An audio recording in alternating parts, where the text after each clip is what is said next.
السلام عليكم ورحمة الله وبركاته. الحمد لله رب العالمين، وأصلي وأسلم على النبي الأمين وعلى آله وصحبه أجمعين، أما بعد. اللهم لك الحمد أن بلغتنا رمضان، ونسألك أن تعيننا على الصيام والقيام وتوفقنا للغفران وتجنبنا الخسران، إنك على كل شيء قدير. الله تبارك وتعالى تباركنا لتكبروا رمضان سلابقان كلب لنا مسجنو በዚህ ወርም ለመልካም ስራዎች እንዲወፍቀን ከልባችን ልንለምነው ይገባል።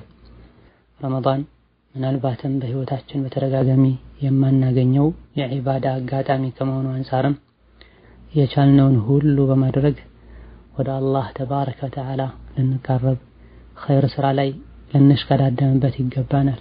ነብዩ አለይሂ ሰላቱ ወሰላም ከሌላ ወራቶች ለየት ባለ መልኩ ረመዳን ላይ ዒባዳ ላይ ይጠነክሩ እንደነበረ ሐዲስ ላይ ተነግሯል። ይህ ከረመዳን ጋር ተያያዥ የሆኑ ጥያቄዎችን የምንመልስበት ፕሮግራም ሲሆን ወደ ጥያቄዎች ከመግባታችን በፊት ረመዳን ላይ ለየት ባለ መልኩ ከሚሰሩ ዒባዳዎች መሃል አንዱ የሆነውን ዱዓን በተመለከተ አንዳንድ ነገሮችን ማስታወስ ወዳለሁ። በመጀመሪያ ደረጃ ዱዓ ዒባዳ ነው። ዒባዳ ደግሞ ራሱን የቻለ ሸርጥና አደብ ስነ ስርዓት አለው። ዱዓ በምናደርግበት ጊዜ በምን መልኩ ማድረግ እንዳለብን ሸሪዓውን ተከትለን ልንሄድ ይገባናል። ዱዓ ላይ አዲስ ነገሮችን ከመጀመር ጥንቃቄ ማድረግ ይጠበቅብናል። ከአላህ ተባረከ ወተዓላ ውጭ ያሉ አካላትን መለመን እንደማይቻለው ሁሉ አላህንም ተባረከ ወተዓላ በምንለምንበት ጊዜ አደብና ስርዓቱን ጠብቀን ልንለመን ይገባናል። የአላህን ክብር ልንጠብቅ ስንጠይቅ የሚቻሉ ለሰው ልጅ የሚበጁ ነገሮችን ልንጠይቅ ይገባናል። እንደዚሁ ደግሞ ድምጻችንን ዝቅ አድርገን ልንጠይቅ፣ ልንተናነስ፣ ወንጀለኝነታችን ጥፋተኝነታችን ልናምን የምንጠይቀውን ነገር ማድረግ የሚችል ጌታ እየለመነን እንደሆነ ልናቅ፣ ልናከብረው في نفس الوقت ልንፈራውና ተስፋ ልናደርገው ይገባል።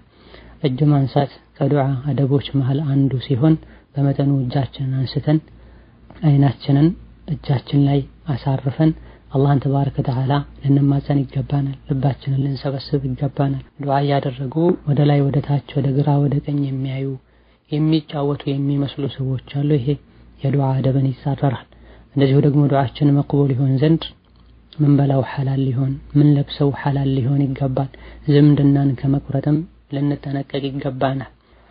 ሌሎችም ዱዓ መቅቡል እንዲሆን የሚያደርጉ ነገሮች አሉ። እነዚህን ልናቅ ልንጠብቃቸው፣ ዱዓችን መቅቡል እንዳይሆን የሚያደርጉ ነገሮች አሉ። ልናቅና ልንርቃቸው ይገባል። ረመዳን የዱዓ ወር ነው። ለራሳችንም ለቤተሰቦቻችንም ለኡመታችን በሙሉ ዱዓ ልናደርግ ይገባናል። አላህ ተባረከ ወተዓላ ዱዓቸውን ከሚቀበላቸው ባሮቹ ያደርገን። ወደ ጥያቄው ስንመለስ ዛሬ ከምናያቸው ጥያቄዎች መሃል አንደኛው ነፍሰ ጡር ነኝ፣ ዶክተሮች አትጾሚ ብለውኛል፣ ምንድነው የሚጠበቅብኝ የሚል ጥያቄ ነው። ነፍሰ ጡር የሆነች ሴት መጾም የሚከብዳት ከሆነ መብላት ትችላለች። ዶክተሮች አትጾሚ ቢሏትም ባይሏትም ማለት ነው። እሷ በራሷ መጾም ይከብደኛል አልችልም ካለች፣ እንደዚሁ ደግሞ ለራሷ ወይም ደግሞ ለጥንሱ ከሰጋች ጾሟን ማፍረስና መብላት ትችላለች። ምንም ችግር የለውም። وعلى الذين يطيقونه فدية طعام مسكين የሚለው የቁርአን ውስጥ ይካተታሉ። وهكذا عبد الله بن عباس عبد الله بن عمر ከቤተሰቦቻቸው መሃል አንዷ ነፍሰ ጡር ከሆነች ወይም አጥቢ ከሆነች أنت من الذين قال الله فيهم وعلى الذين يطيقونه فدية طعام مسكين የሚለውን ያነቡላቸውና እንዲበሉ ያደርጓቸው እንደነበረ ተነግሯልና የምታጠባ ሴት እንደዚሁ ደግሞ ነፍሰ ጡር የሆነች ሴት መብላት ይችላሉ። የማይከብዳቸው ከሆነ ቢጾሙ የተሻለ ነው። ከሙስሊሞች ጋር የተከበረውን የረመዳንን ወር ጾመው ቢያሳልፉ የተሻለ ነው። የሚከብዳቸው ከሆነ ወይም ደግሞ የማይችሉ ከሆነ ረመዳን ላይ ይበሉና ችግሩ እንደተቀረፈ ከረመዳን በኋላ የበሉባቸው ቀኖችን ቀዳ ማውጣት ነው የሚጠበቅባቸው። ከቀዳ በተጨማሪ ከፋራ አለ የለም በዑለሞች መሃል ኺላፍ ያለበት ሲሆን ግልጽ የሆኑ ደሊሎች የሚያሳዩት ጾሙን ብቻ መክፈል እንደሚጠበቅባቸው መሆኑም በእርግዝና ምክንያትም ይሁን በማጥባት ምክንያት ጾም የፈቱ ሴቶች ችግሩ ከተቀረፈ በኋላ ቀዳ ማውጣት ብቻ ነው። ያፈጠሯቸው ቀኖችን መክፈል ብቻ ነው የሚጠበቅባቸው።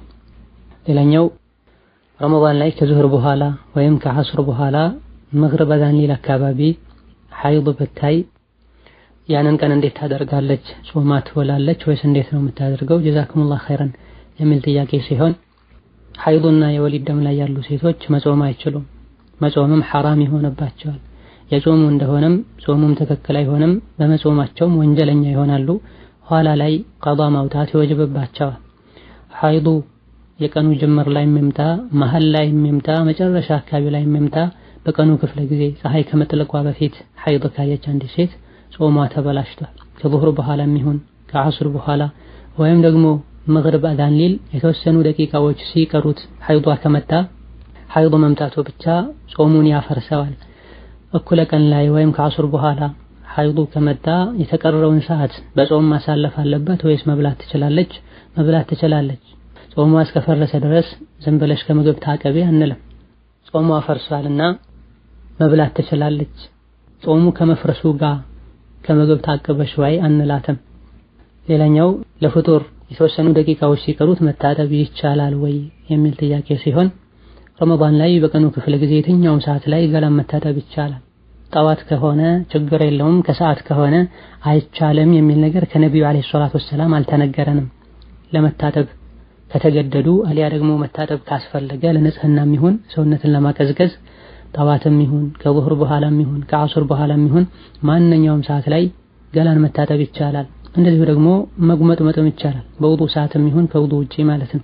የተከለከለው ሲጉመጠመጡና አፍንጫ ውስጥ ውሃ ሲያደርጉ ጾመኛ ከሆኑ በጣም ወደ ውስጥ ማስገባቱን ነው ነብዩ አለይሂ ሰላቱ ወሰላም የከለከሉት እንጂ መጉመጥመጥና አናት ላይ ውሃ ማፍሰስ፣ ሰውነትን በቀዝቃዛ ውሃ መታጠብ በረመዳን የትኛውም ክፍለ ጊዜ ላይ አይከለከልም። መፋቂያም እንደዚሁ ከሰዓት ከሆነ መፋቂያ አይቻልም የሚሉ ሰዎች አሉ። ራጅሑ ትክክለኛው መፋቂያ በየትኛውም ወቅት ላይ መጠቀም ይቻላል። ሌላኛው ጥያቄ የተራዊህ ሶላት ለመስገድ ከአካባቢ የሚገኙ መስጂዶችን ትቶ በጣም ርቆ መሄድ እንዴት ይታያል? አካባቢ ላይ ያለው መስጂድ በሱና የሚሰግድ ከሆነ በላጩ እዛው መስገድ ነው። አካባቢ ላይ ያለው መስጂድ በሱና የማይሰግድ ከሆነ አንዳንድ ሙኻለፋዎች ካሉበት አሊያ ደግሞ ጀማዓ ከሌለው ትንሽ ራቅ ብሎ ወደሚገኝ መስጂድ ሄዶ መስገድ ይቻላል። የአካባቢ መስጂድ ላይ ምንም ችግር ሳይኖርበት ራቅ ያለ ቦታ ላይ ሄዶ መስገዱ ሶላተል ጀማዓንም እንድናሳልፍ ሰበብ ይሆናል፣ መንገድ ተዘጋግቶ። እንደዚሁ ደግሞ የአካባቢው መስጂድ ያለ በቂ ምክንያት ጥለው በሚሄዱበት ጊዜ የኢማሙን ቀልብ መስበርም ይሆናል። የአካባቢ ሰዎችንም መኻለፍና ውስጥ ላይ ቅሬታ እንዳለ ማሳየት ይሆናልና እዛው መስገዱ የተሻለ ነው። የሚቀራው ቁርአን ምን እንደሆነ ሳያውቁ ድምፁ ስለሚያምር ብቻ 30 እና 40 ኪሎ ሜትር እየተጓዙ ሶላተል ዒሻን የሚያሳልፉ ሰዎች አሉ። ይሄ ከሱና የሚጋጭ አካሄድ ነው። ምናልባት አካባቢ ያለው መስጂድ ለጀማዓ የማይመች ከሆነ ከሱና የማይሄዱ አካሄዶች የሚንጸባረቁበት ከሆነ አንጻራዊ ርቀት ወዳለው ቦታ ሄደን መስገድ ምንም ችግር አይኖረውም። ሌላኛው ጥያቄ ዘካ የወጀበበት ገንዘብ አመት ሊሞላው 2 ቀን ሲቀረው ለሰው ብናበድር ዘካ ይወጅብበታል ወይ የሚል ጥያቄ ነው። በመጀመሪያ ደረጃ ንያ ነው የሚታየው። ያበደሩት ከዘካ ለመሸሽ ከሆነ በየትኛውም መልኩ ዘካው አይቀርም። ከዘካ ለመሸሽ ሳይሆን እንደዚሁ ሳያስቡት 2-3 ቀን ሲቀረው ወይም ደግሞ ወር ሲቀረው ሳምንታት ሲቀሩት የሆነ ሰው ቢበደር የተበደረው ሰው ገንዘቤን ስጠኝ በተባለ ሰዓት የሚሰጥ አይነት ሰው ከሆነ አዎ ተበድሮም ቢሆን ባለ ገንዘቡ ዘካ ያወጣበታል። ብድር የወሰደው ሰው ስጠኝ እንደተባለ የማይመለስ ከሆነ ገንዘቡ ምንም ያክል ጊዜ ይቆይ ባለቤቱ ጋር ሲመለስ የ1 ዓመት ዘካ ያወጣበታል። والله تعالى አለም። ሌላው ከወለድ ነፃ ተብሎ በተቀመጠ ገንዘብ ባንክ ቤቱ ገንዘቡ እንዲወልድ አድርጎ ቢጠቀምበት እኛ እንጠየቃለን ወይ የሚል ጥያቄ ነው። በመጀመሪያ ደረጃ ባንክ ቤቱ ሙሉ በሙሉ እስላማዊ መሆኑን ካላወቀን ከነሱ ጋር ሙዓመላ ማድረግ እነሱ ጋር ገንዘብ ማስቀመጥ ተገቢ አይደለም። በትክክል በእስላማዊ ሕግ መሰረት የተመሰረተ ባንክ ቤት ከሆነ ገንዘብ ማስቀመጥ ምንም ችግር የለውም። ነገር ግን ባንክ ቤቱ እስላማዊ የገንዘብ አቀማመጥን መንገድ የማይከተል ከሆነ ከነሱ ጋር ገንዘብ ማስቀመጥ ተገቢ አይደለም። ሆኖም ምንም አማራጭ ካጣን ቤት ማስቀመጥ በምንም መልኩ የማይቻል ከሆነ ባንክ ቤት ማስቀመጥ ይቻላል። ባንክ ቤት ስናስቀምጥ ከወለድ ነፃ ብለን ማስቀመጣችን አንድ ነገር ነው። ራሳችንን ከሐራም ነፃ እናደርጋለን። በዚህ መልኩ ማስቀመጠን እነሱ እንዲወልድ አድርገው የሚጠቀሙበት ከሆነ ፈልገን ሆን ብለን ካላደረግነው እኛ አንጠየቅበትም። ወላኪን እንዲህ ነገር እንደሚያደርጉ ዞሮ ዞሮ ከተሰማ ከደረስንበት የተሻለ አማራጭ ካለ አውጥቶ ሌላ ቦታ ማድረግ ነው። ምንም አማራጭ ከሌለ እኛ ሆን ብለንና ፈልገን ባላደረግነው ነገር አላህ ተባረከ ወተዓላ አይቀጣም። ሌላኛው ጥያቄ የምሰራው ኮንትራት ቤት ነው። ሴትየዋ የምትተዳደረው በዚና ነው። እሷ ጋር መስራቴና ደሞዝ መቀበሌ ሐራም ነው ወይ የሚል ጥያቄ ነው። በመጀመሪያ ደረጃ አንድ ሰው በዝሙት ነው የሚተዳደረው ወይም ደግሞ ዝሙተኛ ነው ብሎ ለመደምደም ጥንቃቄ ማድረግ ያስፈልጋል። በትክክል ዝሙት ሲሰሩ ግልጽ በሆነ መልኩ በአይን ካየን ብቻ ነው ሰዎችን በዝሙት መፈረጅ የምንችለው። ከዛ በተጨማሪ አንዳንድ ሁኔታዎች ዝሙት ትሰራለች ይሰራል እንዲባል ሊያደርጉ ይችላሉ። ግምትና ጥርጣሬ ነው የሚሆነው። አጠራጣሪ ከሆነና እንድትጠረጠር የሚያደርጉ ነገሮችን የምታይ ከሆነ ከእንዲህ አይነቱ ቤት መውጣትና መራቅ ከተቻለ ጥሩ ነው። ነቢያችን አለይሂ ሰላቱ ወሰላም ወንጀልን ያየ ሰው በእጁ ያስወግድ፣ ያልቻለ በምላሱ ይናገር፣ ያልቻለ በልቡ ይጥላ ብለዋል። በምላስ መናገር የሚቻል ከሆነ ይሄ ሐራም ነው ለምን ታደርጊያለሽ? ከአጅነቢ ወንድ ጋር ለምን ትቀራረቢያለሽ? ከባዕድ ወንድ ጋር ለምን ትወጪያለሽ? ወይም ደግሞ ባዕድ ወንድ ለምን ቤት ታስገቢያለሽ? እንዲህ አይነት ምክሮችን መስጠት ከተቻለ ጥሩ። ይሄ ማድረግ የማይቻል ከሆነ በልብ ጠልቶ ከቤቱ መውጣት ነው።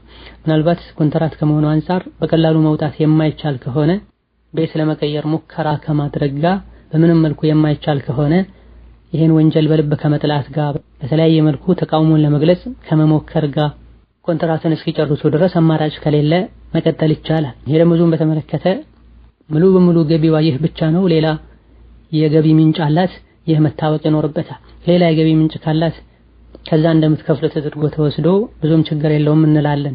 ከዚህ ብቻ ነው የምትተዳደረው ከተባለ ትንሽ ይከብዳል። ሆኖም በስራዋ የምትጠየቀው እሷ ናት። ሰራተኛ ስራውን ሰርቶ ያላቡን ነው የሚቀበለው። እሱ የሰራውን ስራ ዋጋ ነው የተቀበለው።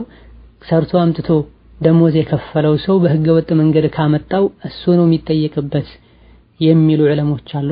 በዚህ መሰረትም እሷ የምትሰራው ስራ ሰራተኛዋ የምትሰራው ስራ ሐላል እስከሆነ ድረስ ከዚህ ሴት ደሞዝ መቀበሏ ሙሉ በሙሉ ሐራም ተቀበለሽ በልተሻል አያስብልም። አማራጭ ካለ መተው የተሻለ ነው። ዋናውና ትልቁ ነገር ሰራተኛዋ እዛ ቤት የምትሰራው ስራ ከእንዲህ አይነቱ እኩይ ተግባር ጋር ከወንጀል ጋር ግንኙነት ያለው መሆን የለበትም። በወንጀል የምታግዝ መሆን የለባትም። ሰራተኛዋ እዛ ቤት የምትሰራው ስራ ንጹህና ሐላል ስራ እስከሆነ ድረስ የላቧን ነው የምታገኘው። በየትኛው መልኩ ከእንዲህ አይነት ከወንጀል ቤት መውጣቱ የተሻለ ነው። ወላሁ ተዓላ አለም። ሌላው ቤተሰቦቼ ኒካህ ሰሩልኝ ስላቸው እምቢ አሉኝ። ከጓደኛዬ ጋር ሐራም ነገር ፈጸመን፣ ከዛም ኒካህ ታሰረልን። ኒካሁ ትክክል ነው ወይ? እኔስ ምንድነው የሚጠበቅብኝ የሚል ነው። በመጀመሪያ ደረጃ በሸሪዓተል እስላም ባዕድ ወንድና ባዕድ ሴት ግንኙነታቸው ቀረቤታቸው ገደብ አለው፣ ስርዓት አለው። ኒካህ ከመታሰሩ በፊት አንዲት ሴት ከእጮኛዋ ጋር ማውራት፣ መቀራረብ፣ መገናኘት አትችልም። ቤተሰቦች ኒካህ አላስርም ያሉበት ምክንያት ምን እንደሆነ ጥያቄው ላይ አልተገለጸም። ከኒካህ ጋር የተያዙ ጥያቄዎች ሰፋ ያለ ማብራሪያ ያስፈልጋቸዋል። ባለ ጉዳይ ፈትዋ የሚሰጥ ሰው ጋር ቀጥታ ደውሎ መጠየቅ፣ ሁኔታውን ግልጽ ማድረግ፣ ፈትዋ ከመስጠት በፊት ለሚጠየቁ ማብራሪያዎች ሐቂቃውን እውነታውን ግልጽ አድርጎ መንገር ያስፈልጋል። ሆኖም እዚህ ያለው ጥያቄ በደንብ ግልጽ አይደለም። ሆኖም በጥቅሉ ከኒካህ በፊት ዝሙት ላይ የወደቁ ለትዳር የሚፈላለጉ ሰዎች ከዝሙታቸው ተውበት ከማድረጋቸው በፊት ኒካህ ማሰር አይቻልም። እንደዚሁ ደግሞ የሰዎች አንድ ጊዜ ተጠይቀው ብቻ እምቢ ስላሉ የግል እርምጃ መውሰድ አይቻልም። ሶብር ማድረግ ያስፈልጋል። አባት እናቶች ለፍተው ደክመው ተቸግረውና ተሰቃይተው ነው ልጆቻቸውን ያሳደጉት። ልጆቻቸው የራሳቸውን አማራጭ እንዳገኙ አባት እናቶቻቸውን ቸላ ሊሏቸው፣ ሊያስቀይሟቸው፣ ቀልባቸውን ሊሰብሩ አይገባም። ሶብር ማድረግ፣ ለምንድነው እምቢ ያላችሁት ብሎ መጠየቅ፣ መታገስ ያስፈልጋል። ዝሙት ሐራም ነው፣ ከባድ ወንጀል ነው። በዱንያም በአኺራ ቅጣቱ የከፋ ነው። ሆኖም ዝሙት ላይ ከኒካህ በፊት ዝሙት ላይ ወደቀ ሰው መጀመሪያ ደረጃ ተውበት ማድረግ ይጠበቅበታል። ከዛ በኋላ ደግሞ ለተወሰነ ጊዜ 3 ጊዜ ቢያንስ ደግሞ አንድ የወር አበባ ደሟ መጥቶ እስኪሄድ ድረስ ተለያይተው ይጠብቃሉ። ከዛ በኋላ ነው ኒካህ የሚታሰረው። እነዚህ ሸርጦች ሳይሟሉ ኒካህ የታሰረ እንደሆነ ኒካሁ ትክክል አይደለም። በአዲስ መልኩ ኒካህ መታሰር ይኖርበታል። ወላሁ ተዓላ አለም። ለዛሬ በዚህ እናበቃለን። ወሰለላሁ ወሰለም ወባረከ ዐላ ዐብዲሂ ወረሱሊሂ ሙሐመድ። ወሰላሙ ዐለይኩም ወረሕመቱላሂ ወበረካቱሁ። السلام عليكم ورحمة الله وبركاته. الحمد لله رب العالمين، وأصلي وأسلم على النبي الأمين وعلى آله وصحبه أجمعين. أما بعد، اللهم لك الحمد أن بلغتنا رمضان، ونسألك أن تعيننا على الصيام والقيام، وتوفقنا للغفران وتجنبنا الخسران، إنك على كل شيء قدير. الله تبارك وتعالى تباركنا لتكبروا رمضان سلابك عن كلب لنا مسجنه በዚህ ወርም ለመልካም ስራዎች እንዲወፍቀን ከልባችን ልንለምነው ይገባል። ረመዳን ምናልባትም በህይወታችን በተደጋጋሚ የማናገኘው የዒባዳ አጋጣሚ ከመሆኑ አንፃርም የቻልነውን ሁሉ በማድረግ ወደ አላህ ተባረከ ወተዓላ ልንቃረብ ኸይር ስራ ላይ ልንሽቀዳደምበት ይገባናል። ነቢዩ አለይሂ ሰላቱ ወሰላም ከሌላ ወራቶች ለየት ባለ መልኩ ረመዳን ላይ ዒባዳ ላይ ይጠነክሩ እንደነበረ ሐዲስ ላይ ተነግሯል። ይህ ከረመዳን ጋር ተያያዥ የሆኑ ጥያቄዎችን የምንመልስበት ፕሮግራም ሲሆን ወደ ጥያቄዎች ከመግባታችን በፊት ረመዳን ላይ ለየት ባለ መልኩ ከሚሰሩ ዒባዳዎች መሃል አንዱ የሆነውን ዱዓን በተመለከተ አንዳንድ ነገሮችን ማስታወስ ወዳለሁ። በመጀመሪያ ደረጃ ዱዓ ዒባዳ ነው። ዒባዳ ደግሞ ራሱን የቻለ ሸርጥና አደብ ስነ ስርዓት አለው። ዱዓ በምናደርግበት ጊዜ በምን መልኩ ማድረግ እንዳለብን ሸሪዓውን ተከትለን ልንሄድ ይገባናል። ዱዓ ላይ አዲስ ነገሮችን ከመጨመር ጥንቃቄ ማድረግ ይጠበቅብናል። ከአላህ ተባረከ ወተዓላ ውጭ ያሉ አካላትን መለመን እንደማይቻለው ሁሉ አላህንም ተባረከ ወተዓላ በምንለምንበት ጊዜ አደብና ስርዓቱን ጠብቀን ልንለመን ይገባናል። የአላህን ክብር ልንጠብቅ ስንጠይቅ የሚቻሉ ለሰው ልጅ የሚበጁ ነገሮችን ልንጠይቅ ይገባናል። እንደዚሁ ደግሞ ድምጻችንን ዝቅ አድርገን ልንጠይቅ፣ ልንተናነስ፣ ወንጀለኝነታችን ጥፋተኝነታችን ልናምን የምንጠይቀውን ነገር